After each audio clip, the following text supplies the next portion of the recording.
En los inicios de la década de 1970, un grupo de visionarios gestaba una idea que parecía impensable: una escuela de artesanía que permita el desarrollo de esta labor en Magallanes. Al alero de un centro científico como el Instituto de la Patagonia, entre el estarcido soplado de pintura rupestre, trozos de madera nativa tallada y tejidos heredados del Chiloé profundo, surge la primera escuela de artesanía, que posteriormente se transforma en el Centro de Experimentación y Desarrollo Artesanal SEDA en 1973. El viaje por rescatar y reinventar una artesanía propia de Magallanes llevó a los integrantes del centro a un lugar que con los años sería el ícono más memorable de su quehacer: el Aeropuerto Chabunco o Presidente Carlos Ibáñez del Campo.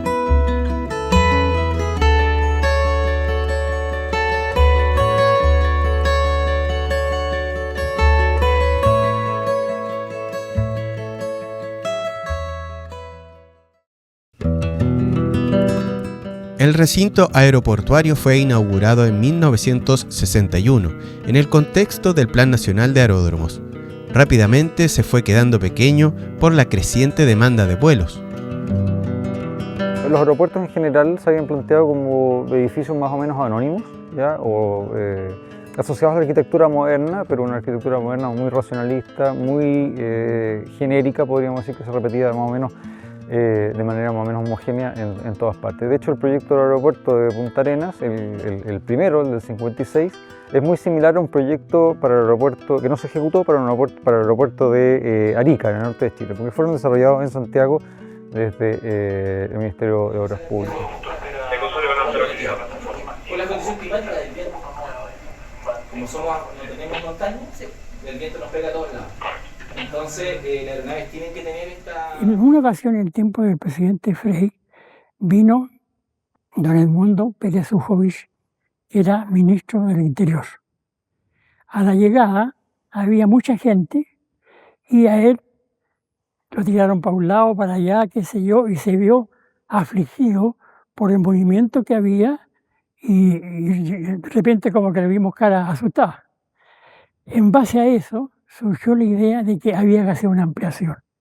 Y afortunadamente esa idea de ampliación tomó vuelo con la Intendencia, con don Mateo Martínez y por supuesto en Santiago con el Ministerio de las Públicas a través de la Dirección de Aeropuertos.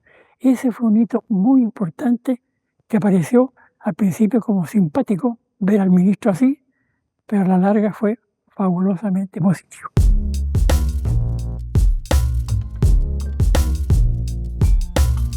En el año 1971, la Dirección de Aeropuertos, dependiente del Ministerio de Obras Públicas, le encarga a este Centro de Experimentación y Desarrollo Artesanal que se haga cargo de las obras de alojamiento para el Aeropuerto Presidente Ibáñez del Campo.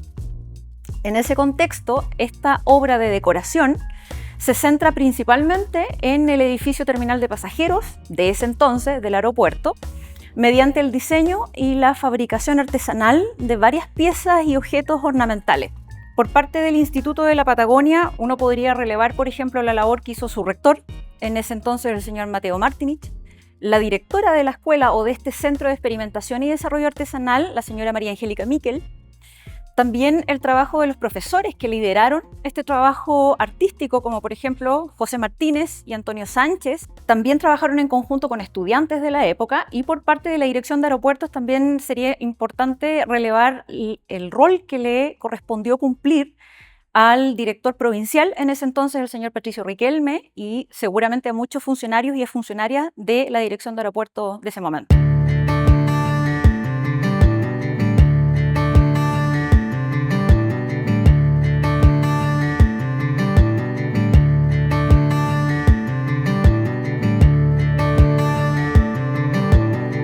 Las intervenciones consideraron revestimientos murales en cerámica y madera, mobiliario interior, cuadros, jardineras, un mural alfarero y piezas individuales cerámicas de gran formato. Los diseños de los cerámicos están basados en las pinturas rupestres, replicando las técnicas empleadas por los pueblos originarios, agregando el esmaltado y el tratamiento en horno eléctrico con reguladores.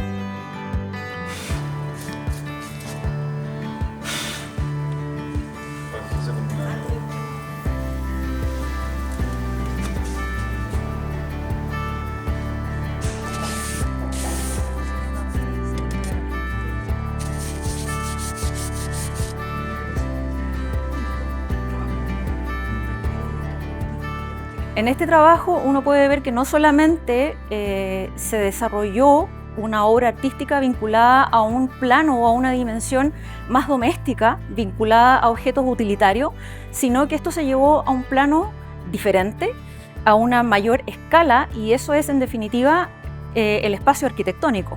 Y se transformó un espacio arquitectónico que usualmente es estandarizado y además en extremo funcional como un edificio de aeropuerto en un espacio arquitectónico con pertinencia territorial o con sello regional. El Departamento de Recursos Naturales del Instituto de la Patagonia hizo su contribución y ayudó a que estos trabajos fueran también posibles desde el punto de vista de la utilización y empleo de materias primas regionales.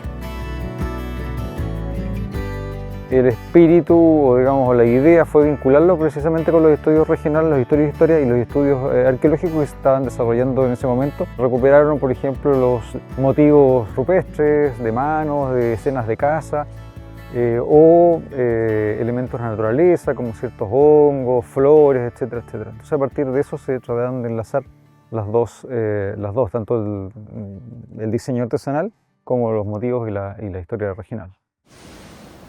En el segundo nivel se crearon juegos de comedor de madera regional inspirada en aves y profusamente talladas en el respaldo de las sillas.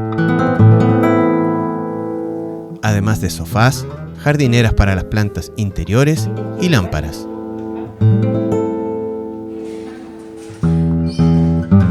Sin embargo, lo que más atrae las miradas de los visitantes es el mural alfarero dispuesto en el segundo nivel del edificio, con manos y representaciones que evocan la pintura rupestre patagónica, acompañado con la figura de la guanaca y su cría.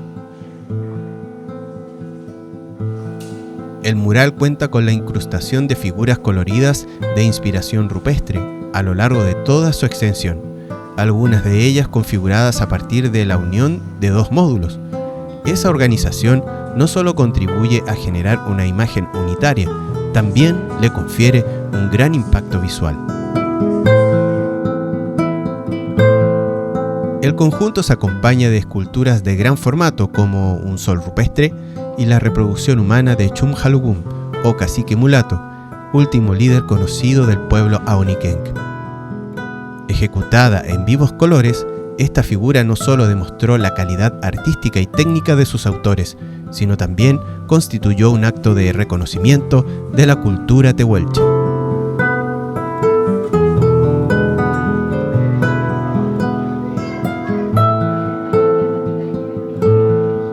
Todos los murales de madera llevan la firma del autor.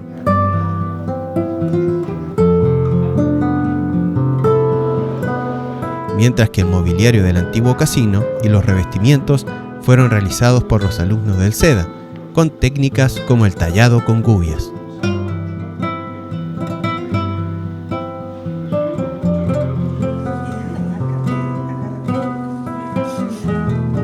El salón VIP del aeropuerto contó con alfombras con tramas de algodón y cáñamo, hechas a mano con telares de Puyuhuapi.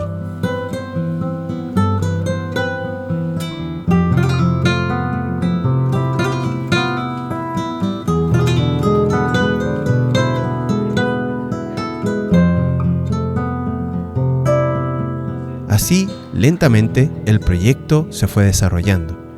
Se decidía en el lugar la obra más adecuada para el espacio.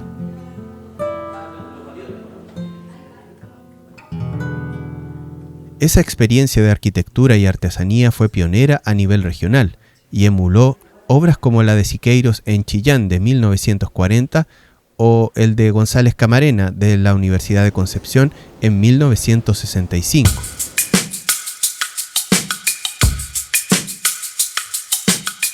Con los años, el Instituto de la Patagonia entra en crisis financiera. Factores como la falta de financiamiento y los cambios estructurales de la educación en la década de los 80 obligaron su anexión en 1985 a la recién creada Universidad de Magallanes, poniendo término a más de una década de formación, creación y experimentación en el campo artesanal. La existencia de este Centro de Experimentación y Desarrollo Artesanal, conocido también como SEDA, es un hecho inédito en el panorama de la historia regional y en ese sentido también es un referente en lo que respecta a la instrucción formal de oficios artesanales en la región. Hay otras reflexiones que también nosotros podríamos hacer a partir de este ejercicio, y es, por ejemplo, las oportunidades o posibilidades que brinda la articulación entre diseño, artesanía y arquitectura, como este caso, por ejemplo, o las posibilidades que también nos brinda, por ejemplo, la cooperación interinstitucional, que en este caso se llevó adelante a través del Instituto de la Patagonia y del Ministerio de Obras Públicas.